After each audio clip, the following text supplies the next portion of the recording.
Hi friends, welcome to trading pro Telugu channel.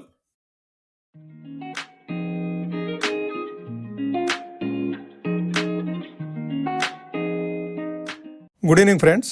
Sensex 239 పాయింట్ల నష్టంతో 81,312 దగ్గర క్లోజ్ అయితే, నిఫ్టీ 74 పాయింట్ల నష్టంతో 24,752 దగ్గర క్లోజ్ అయింది.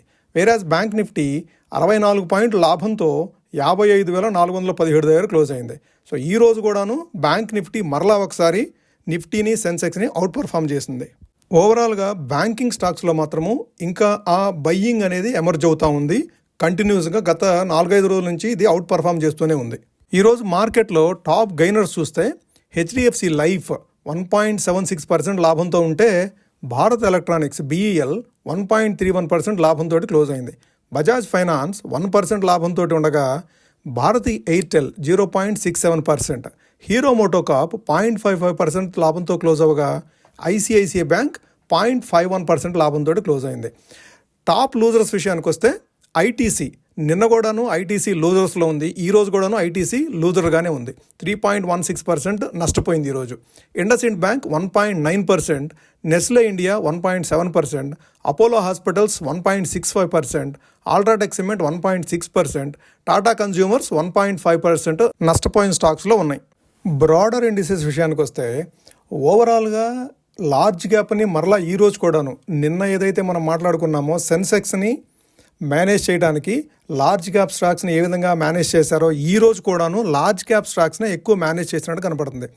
ఈరోజు ప్రధానంగా చూస్తే మనకి FMCGలో బాగా సెల్ ఆఫ్ ఉంది. సో నిఫ్టీ బ్యాంక్ అంత పెద్ద సెల్ ఆఫ్ లేదు. ఈరోజు వాస్తవంగా చెప్తే పాజిటివ్గా క్లోజ్ అయినాయి.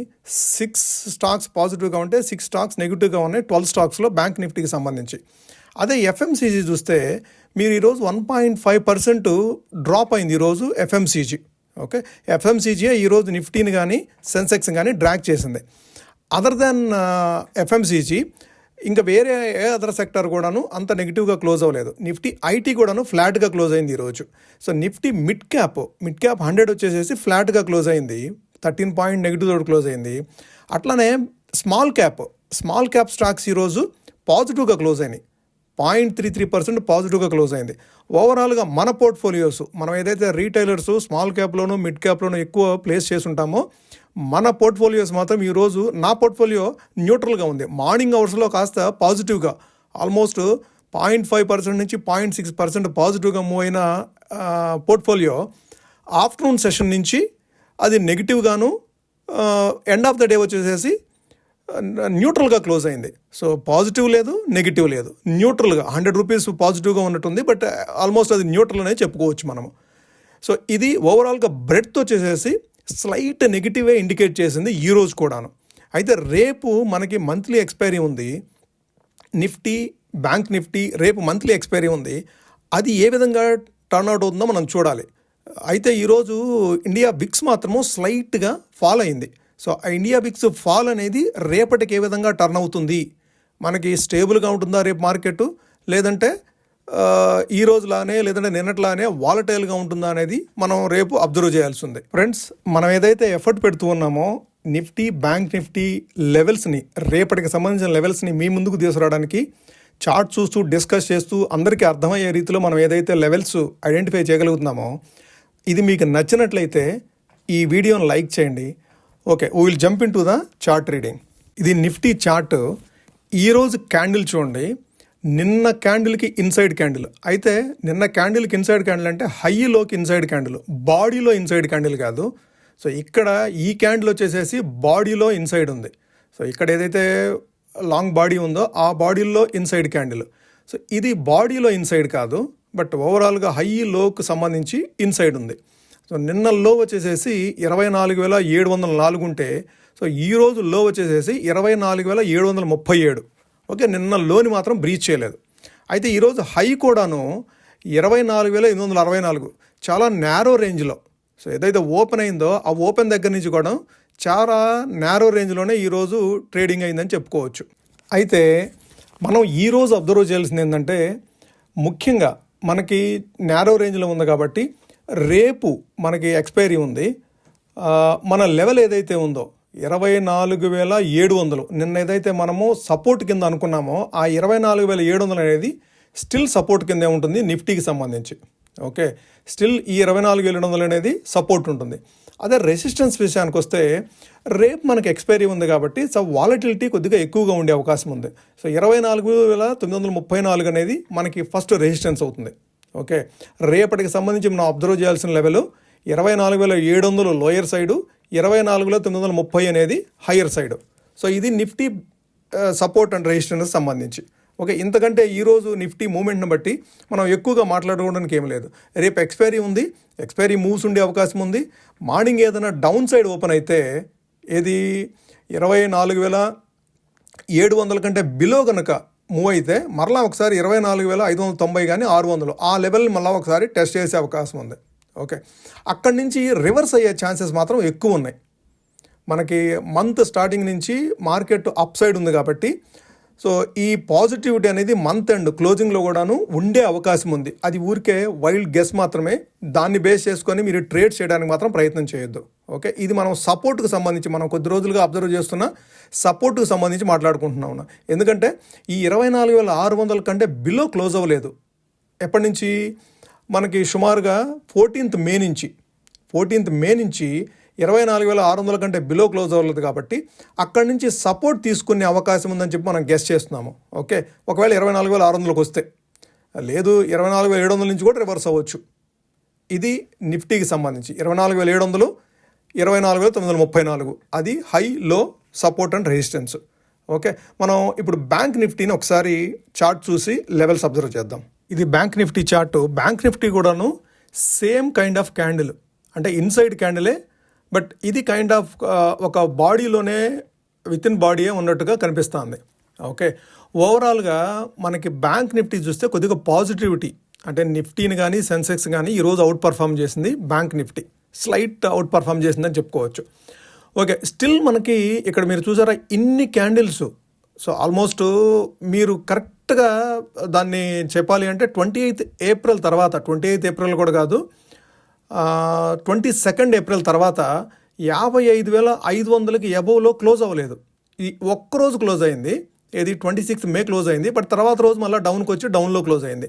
సో మనకు కాబట్టి ఈ 55,500 అనేది రేపటికి మనం క్లీన్గా అబ్జర్వ్ చేయాలి. 55,500 కంటే డెసిసివ్గా రేపు మార్నింగ్ కనుక మూవ్ అయితే బ్యాంక్ నిఫ్టీ మంత్ ఎండ్, అంటే ఇది మంత్లీ ఎక్స్పైరీ ఉంది కాబట్టి, ఇది వీక్లీ ఎక్స్పైరీ లేదు కదా, ఇది ఓన్లీ మంత్లీ ఎక్స్పైరీ ఉంది. సో ఈ మంత్లీ ఎక్స్పైరీలో నేను ఎక్స్పెక్ట్ చేసింది 56,000, 56,100 వరకు మళ్ళీ రేపు ఇంట్రాడేలో టెస్ట్ చేసే అవకాశం ఉంది. ఇది 55,500, 55,700ని డెసిసివ్గా అబౌవ్ మూవ్ అవ్వగలిగితే ఓకే, ఆ తర్వాత 300 పాయింట్లు అనేది ఈజీగా సింపుల్గా వెళ్ళిపోతుంది. మీరు ట్రేడ్ చేసే పని అయితే దాన్ని కేర్ఫుల్గా అబ్జర్వ్ చేయండి. ఓకే, డౌన్ సైడ్ విషయానికి వస్తే మనకి స్టిల్ 54,900, 54,900 అనేది స్టిల్ మనకి ఇంకా సపోర్ట్ కింద యాక్ట్ చేస్తుంది. ఓకే, బ్యాంక్ నిఫ్టీలో 55,700 అనేది మనం కరెక్ట్గా చెప్పుకోవాలి అంటే 55,700 రెసిస్టెన్స్ కింద తీసుకోవచ్చు. 300 పాయింట్లు ఈ రోజు క్లోజింగ్ కంటే 300 పాయింట్ అబోవ్లో ఉంది. డౌన్ సైడ్ వచ్చేసేసి 500 పాయింట్లు డౌన్ సైడ్ 54,900 అది సపోర్టు. 55,700, 54,900. ఓకే, ఇది రేపటి గుర్తుపెట్టుకోండి. సో రేపు కొద్దిగా వాలటిలిటీ ఉండే అవకాశం ఉంది. కాకపోతే ఇండియా విక్స్ మాత్రం ఈరోజు డ్రాప్ అయింది. సో ఆ ఇండియా విక్స్ డ్రాప్ దేనికి సంకేతం అనేది రేపు మనకి ట్రేడింగ్లో తెలుస్తుంది. ఓకే, సో ఇది friends Nifty, bank Nifty support and resistance. ఈరోజు మనం డిస్కస్ చేసుకోబోయే స్టాకు బ్యాంక్ ఆఫ్ మహారాష్ట్ర. ఈ మహారాష్ట్ర బ్యాంకు, సో ఇది మహారాష్ట్రలోనే ఎక్కువగా మనకి పొజిషన్ అయి ఉంది. ఇది మనం బేసిక్గా పిక్ చేసుకోవడానికి కారణం దీని రిజల్ట్స్. రీసెంట్గా వీళ్ళు పోస్ట్ చేసిన రిజల్ట్స్ చాలా బాగున్నాయి. ఓకే, మనం ఒకసారి దీని కంపెనీ ప్రొఫైల్ చూసి ఆ తర్వాత మరలా చార్ట్ దగ్గరకు వచ్చేసేసి అబ్జర్వ్ చేసే ప్రయత్నం చేద్దాము. సో కంపెనీ ప్రొఫైల్ చూస్తే దీని మార్కెట్ క్యాపిటలైజేషను 39,342 కోట్లు ఉంటే దీని స్టాక్ పిఈ జస్ట్ 7లో ఉంది. అఫ్ కోర్స్ ఈ బ్యాంకింగ్ వ్యవస్థలో పిఈ ఎప్పుడు తక్కువగానే ఉంటుంది. దీని బుక్ వాల్యూ 37.3 ఉంది. దీని ఫేస్ వాల్యూయే 10 ఉంది. దీని ఆర్ఓఈ 22.8. ఓకే, సో దీని 52 వీక్ హై 73.5, 52 వీక్ లో 38.1 ఉంది. ఓకే, సో దీని రిజల్ట్స్ చూస్తే రీసెంట్గా పోస్ట్ చేసిన రిజల్ట్స్ కనుక చూస్తే మనం మీరు ఇక్కడ మార్చ్ క్వార్టర్కి వాళ్ళు పోస్ట్ చేసిన రిజల్ట్స్ 6,731 కోట్లు రెవెన్యూ జనరేట్ చేయగలిగారు. అంతకుముందు క్వార్టర్స్లో మీరు కంటిన్యూస్గా చూడండి, మార్చ్ 2022 నుంచి వీళ్ళు గ్రాడ్యువల్గా month on month A month కూడాను ఒక్క మంత్ కూడాను వీళ్ళు నెగిటివ్ పోస్టింగ్ లేదు. సో డిసెంబర్ 2022లో 4,100 ఉంటే తర్వాత 4,400 కోట్లు, ఆ తర్వాత 4,700 కోట్లు, ఆ తర్వాత 5,000 కోట్లు, 5,100, 5,400, 5,800, 6,000, 6,300, 6,700 కంటిన్యూస్గా ఏ క్వార్టర్ కూడాను వీళ్ళు అంతకుముందు క్వార్టర్ కంటే తక్కువ పోస్ట్ చేయలేదు రెవెన్యూ విషయంలో. ఓకే, అట్లానే ఇంట్రెస్ట్ ఎర్నింగ్ కూడాను అట్లానే ఉండింది. వీళ్ళ ఇంట్రెస్ట్ ఎర్నింగ్ కానివ్వండి, వీళ్ళ రెవెన్యూ కానివ్వండి, ఇదంతా గ్రాడ్యువల్గా ఇంప్రూవ్ అవుతూ ఇంక్రీజ్ అవుతూ వస్తుంది. వీళ్ళ ప్రాఫిట్స్ కూడాను ఆ విధంగానే ఉన్నాయి. 556 కోట్లు ప్రాఫిట్స్ పోస్ట్ చేయగలిగారు. ఓకే, ఓవరాల్గా ఈ కంపెనీ స్ట్రాంగ్ కంపెనీ, అంటే ఈ బ్యాంకు స్ట్రాంగ్ బ్యాంకు. సో మీరు అదర్ బ్యాంక్స్తో కంపేర్ చేస్తే దీని పిఈ వచ్చేసేసి 7.1 ఉంది కదా. సో ఇక్కడ మనం చూడొచ్చు బ్యాంక్ ఆఫ్ మహారాష్ట్ర 7.1 ఉంది. సో మిగిలిన ఏది కెనరా బ్యాంక్ కావాలా 5.7 ఉంది, యూనియన్ బ్యాంక్ 6.05 ఉంది, పంజాబ్ 6 ఉంది, బ్యాంక్ ఆఫ్ బరోడా. ఈ బ్యాంక్స్ అన్నీ కూడాను 7, 6 ఆ రేంజ్లోనే పిఈస్ ఉన్నాయి. Okay, state bank of India మాత్రము 9 ఉండింది. ఐఓబి ఇండియన్ ఓవర్సీస్ బ్యాంక్ మాత్రం 22 ఉంది పిఈ. సో బట్ ఓవరాల్గా లో పిఈలో ఉంది. Book value 10 rupees book value ఉంది. దీని మార్కెట్ క్యాపిటలైజేషన్ 39,342 ఉంది. దీని ప్రైస్ కంఫర్టబుల్గా 51 రూపీస్ దగ్గర ఉంది. దీని హై వచ్చేసేసి 73 ఉంది. ఓకే, మనకిప్పుడు ఈ స్టాక్లో ఇక్కడ కన్సాలిడేట్ అవుతుంది. ఆల్మోస్ట్ మీకు చూస్తే కనుక ఏప్రిల్ 17th లేదంటే ఏప్రిల్ ఫస్ట్ వీక్ నుంచి 44 రూపీస్ నుంచి 50 రూపీస్కి షిఫ్ట్ అయింది. దీని రేంజ్ అంతకుముందు ఆల్మోస్ట్ 45 నుంచి 50 ఆర్ 48 ఆ రేంజ్లో కన్సాలిడేట్ అయిన బ్యాంక్ ఆఫ్ మహారాష్ట్ర ఇప్పుడు కన్సాలిడేషన్ రేంజ్ అనేది అప్ సైడ్ మూవ్ అయింది. సో 50 రూపీస్ నుంచి 53 రూపీస్కి షిఫ్ట్ అయింది కన్సాలిడేషన్. సో ఇప్పుడు అది 51 రూపీస్లో ఉంది. మనము మన రాడార్లో దీన్ని యాడ్ చేసుకొని 50 రూపీస్కి మనకి ఎప్పుడైతే 50 రూపీస్ ఈ రేంజ్లో, సో మనం ఇక్కడ వాల్యూ లైన్ ఒకటి డ్రా చేసుకుందాము. సో ఇక్కడ ఈ రేంజ్లో 50 రూపీస్ రేంజ్లో కనుక మనకి స్టాక్ అవైలబుల్ వస్తే, ఏదైనా డిప్లో మార్కెట్లో డిప్ వస్తూనే ఉంటుంది కదా, డిప్ వచ్చినప్పుడు ఈ 50 రూపీస్ రేంజ్ అనేది చాలా సపోర్ట్గా ఉండే అవకాశం ఉంది. ఓకే, 50 రూపీస్ రేంజ్లో మనము అక్యుములేషన్ స్టార్ట్ చేసుకోవచ్చు. ఇది టార్గెట్ ఆల్మోస్ట్ మీకు చెప్పాలంటే 55 ఫస్ట్ టార్గెట్ ఉంటుంది. 55 క్రాస్ చేస్తే కనుక ఇది 55 క్రాస్ చేస్తే మరలా ఒకసారి 60-65 రేంజ్కి రీచ్ అయ్యే అవకాశం ఉంది. ఓకే, సో 30% అనేది మీకు రిటర్న్ ఎక్స్పెక్ట్ చేసిన అవకాశం ఉంది ఈ బ్యాంక్ ఆఫ్ మహారాష్ట్రలో. సో 50 రూపీస్ అరౌండ్లో మీరు అక్యుములేషన్ స్టార్ట్ చేసుకోవచ్చు ఫర్ లాంగ్ టర్మ్. ఇది షార్ట్ టర్మ్ స్టాక్ కాదు, for long term. Okay, so మీరు స్టాప్ లాస్, ప్రతి స్టాక్ కూడా మనం స్టాప్ లాస్ ఉంచుకోవాలి. ఆ స్టాప్ లాస్ వచ్చేసేసి ఇది అవుతుంది 46.5. ఓకే, ఎక్కువ ఈ 46 దగ్గర కన్సల్టేట్ అయింది కదా, ఇంతకంటే లోకి వస్తే మరలా ఒకసారి డౌన్ సైడ్ మూవ్ అయ్యే అవకాశం ఉంది.